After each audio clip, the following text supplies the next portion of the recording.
Beberapa kabilah melakukan cara-cara ibadahnya sendiri-sendiri. Mereka beranggapan batu karang itu berasal dari langit meskipun agaknya itu adalah batu kawah atau yang serupa itu. Di antara berhala-berhala yang baik buatannya agaknya yang berasal dari Yaman. Hal ini tidak mengherankan. Kemajuan peradaban mereka tidak dikenal di Hijaz, Najd atau di Kinda.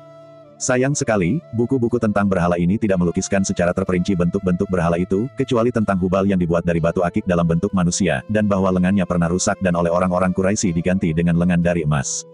Hubal ini ialah dewa orang Arab yang paling besar dan diletakkan dalam Ka'bah di Mekah. Orang-orang dari semua penjuru jazirah datang berziarah ke tempat itu.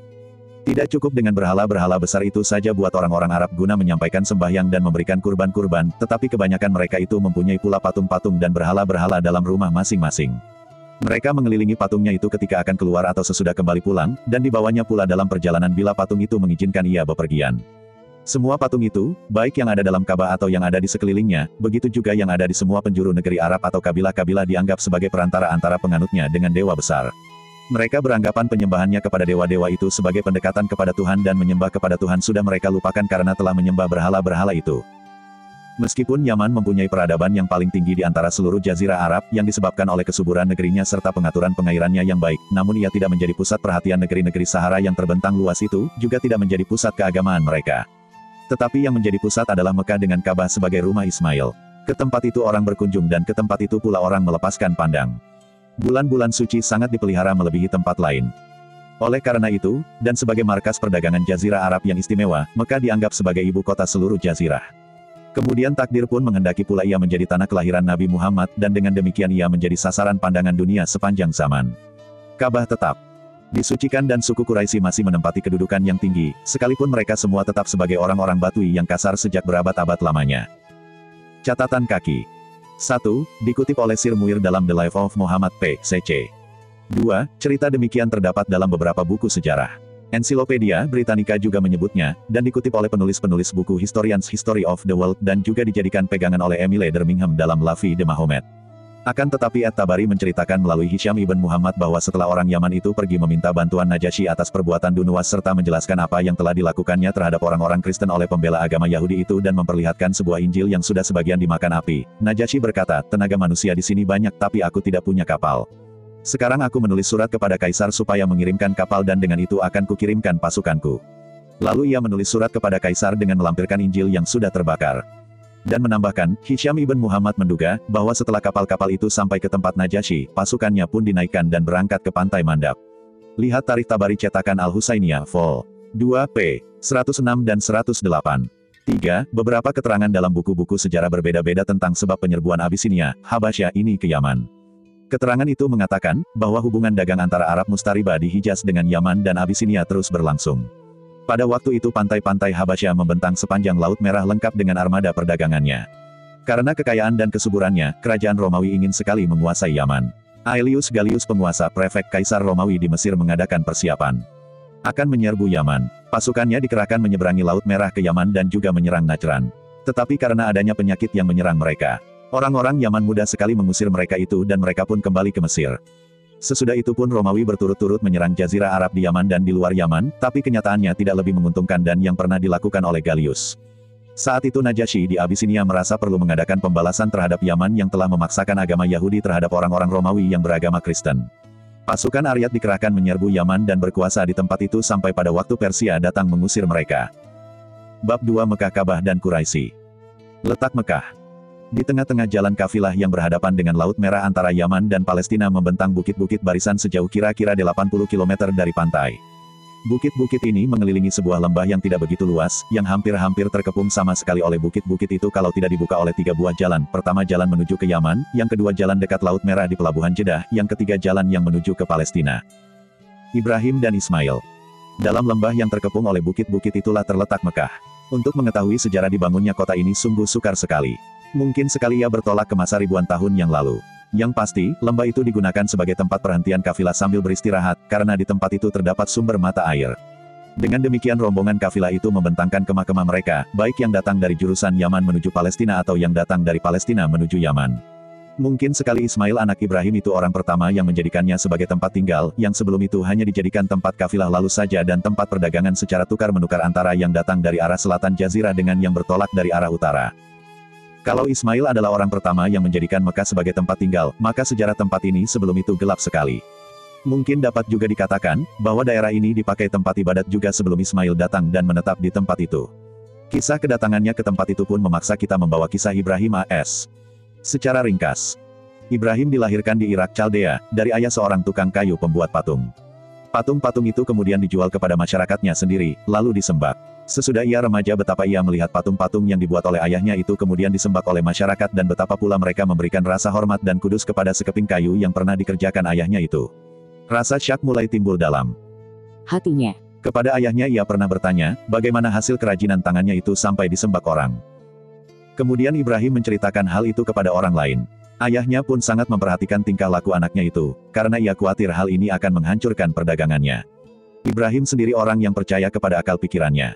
Ia ingin membuktikan kebenaran pendapatnya itu dengan alasan-alasan yang dapat diterima. Ia mengambil kesempatan ketika orang sedang lengah. Ia pergi menghampiri sang dewa, dan berhala itu dihancurkan, kecuali berhala yang paling besar. Setelah diketahui orang, mereka berkata kepadanya, "Engkaukah yang melakukan itu terhadap dewa-dewa kami, hai Ibrahim?" Dia menjawab, "Tidak. Itu dilakukan oleh yang paling besar di antara mereka. Tanyakanlah kepada mereka kalau memang mereka bisa bicara." Quran, 21:62-63.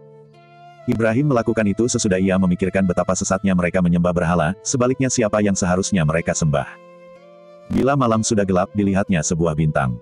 Ia berkata, "Inilah Tuhanku." Tetapi bila mana bintang itu kemudian terbenam ia pun berkata, "Aku tidak menyukai segala yang terbenam." Dan setelah dilihatnya bulan terbit ia pun berkata, "Inilah Tuhanku." Tetapi bila mana bulan itu kemudian terbenam ia pun berkata, "Kalau Tuhan tidak memberi petunjuk kepadaku, pastilah aku akan jadi sesat." Dan setelah dilihatnya matahari terbit, ia pun berkata, "Ini Tuhanku. Ini yang lebih besar." Tetapi bila mana matahari itu juga kemudian terbenam, ia pun berkata, "Oh kaumku. Aku lepas tangan terhadap apa yang kamu persekutukan itu. Aku mengarahkan wajahku hanya kepada yang telah menciptakan semesta langit dan bumi ini. Aku tidak termasuk mereka yang mempersekutukan Tuhan." Quran 6:76-79. Ibrahim tidak berhasil mengajak masyarakatnya itu. Malah sebagai balasan ia dicampakkan ke dalam api. Tetapi Tuhan masih menyelamatkannya. Ia lari ke Palestina bersama istrinya Sarah. Dari Palestina mereka meneruskan perjalanan ke Mesir. Pada waktu itu Mesir di bawah kekuasaan Raja-Raja Amalekit, Hyksos. Sarah adalah seorang wanita cantik. Pada waktu itu Raja-Raja Hyksos biasa mengambil wanita-wanita bersuami yang cantik-cantik. Ibrahim memperlihatkan, seolah Sarah adalah saudaranya. Ia takut dibunuh dan Sarah akan diperistrikan Raja. Dan Raja memang bermaksud akan memperistrikannya. Tetapi dalam tidurnya ia bermimpi bahwa Sarah bersuami. Kemudian dikembalikan kepada Ibrahim sambil dimarahi. Ia diberi beberapa hadiah diantaranya seorang gadis belian bernama Hajar. Oleh karena Sarah sesudah bertahun-tahun dengan Ibrahim belum juga beroleh keturunan, maka oleh Sarah disuruhnya ia bergaul dengan Hajar, yang tidak lama kemudian telah beroleh anak, yaitu Ismail. Sesudah Ismail besar kemudian Sarah pun beroleh keturunan, yaitu Ishak. Kisah penyembelihan dan penebusan. Beberapa ahli berselisih pendapat tentang penyembelihan Ismail serta kurban yang telah dipersembahkan oleh Ibrahim. Adakah sebelum kelahiran Ishak atau sesudahnya? Adakah itu terjadi di Palestina atau di Hijaz? Ahli-ahli sejarah Yahudi berpendapat bahwa yang disembelih itu adalah Ishak bukan Ismail. Di sini kita bukan akan menguji adanya perselisihan pendapat itu. Dalam Kisah Anbiya, Syekh Abdul Wahab An-Najjar berpendapat bahwa yang disembelih itu adalah Ismail. Argumentasi ini diambilnya dari Taurat sendiri bahwa yang disembelih itu dilukiskan sebagai anak Ibrahim satu-satunya.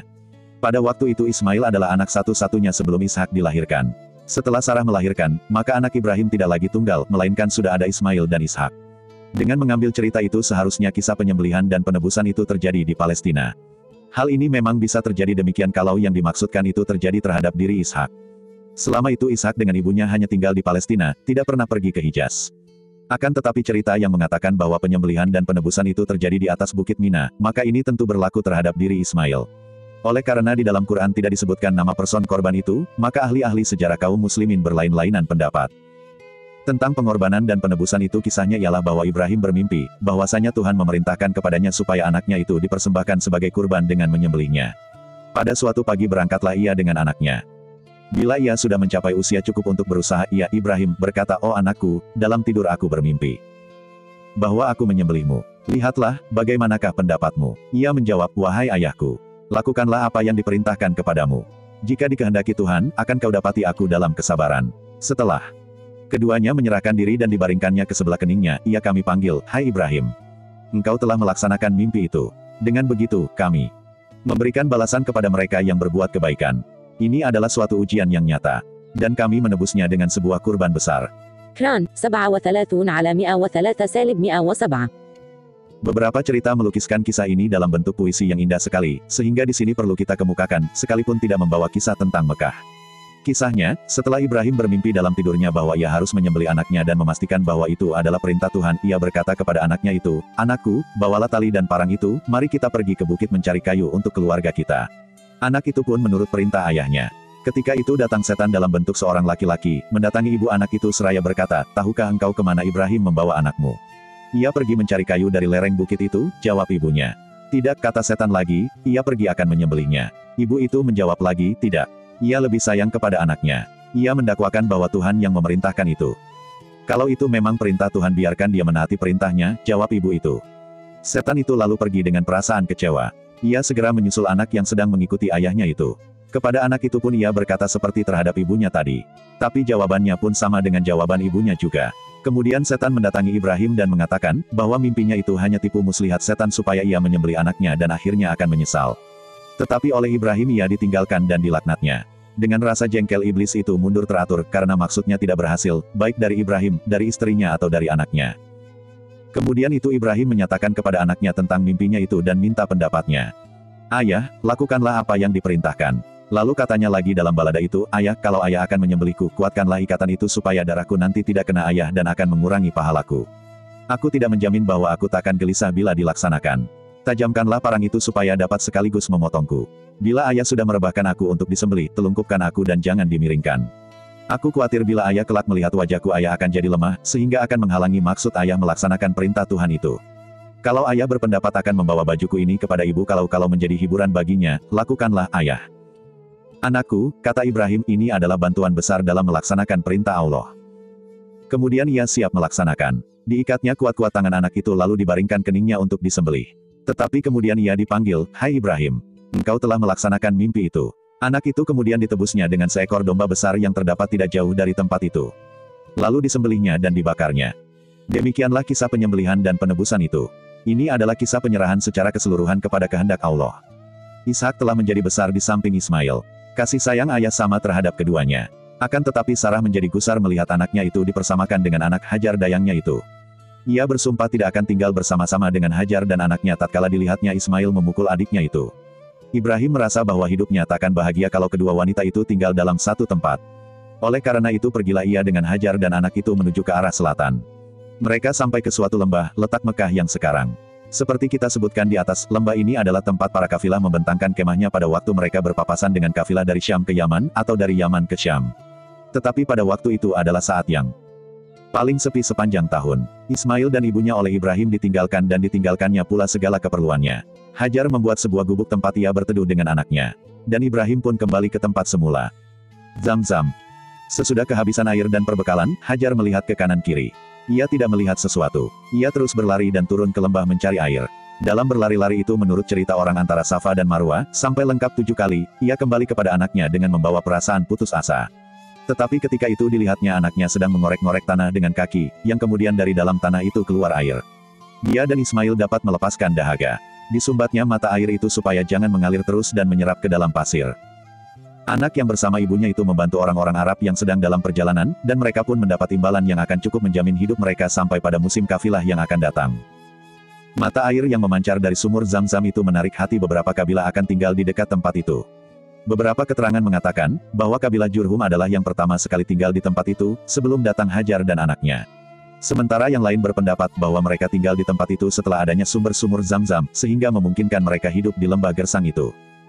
Perkawinan Ismail dengan Jurhum. Ismail sudah semakin besar, dan kemudian ia kawin dengan gadis kabilah Jurhum. Ia dengan istrinya tinggal bersama-sama keluarga Jurhum yang lain. Di tempat itu rumah suci sudah dibangun, yang kemudian berdiri pula Mekah sekitar tempat itu. Juga disebutkan bahwa pada suatu hari Ibrahim minta izin kepada Sarah akan mengunjungi Ismail dan ibunya.